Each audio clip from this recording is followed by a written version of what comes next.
ముస్లిం రాజులు ఇక్కడ భారతదేశం గడ్డ మీదకి వచ్చి ఆ స్థలాన్ని కబ్జా చేసుకొని ఆ రాజ్యాలను కబ్జా చేసుకొని ఆక్రమించినాకనే కట్టిరు, కానీ ప్రేమతోటి అయితే కట్టలేదు కదా. ఆ కాలంలో ఏ రాజు ఉన్నా గానీ ఆక్రమించే కట్టేవాడు, హిందూ రాజైనా ముస్లిం రాజైనా.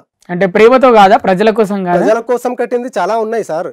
కానీ అరే ముస్లింలు కట్టారు అంటే ఆక్రమించి దౌర్జన్యంతోనే వాళ్ళు కట్టిండొచ్చు కదా. ప్రేమతో అయితే ఏం కాదు, మా ఆస్తి అది.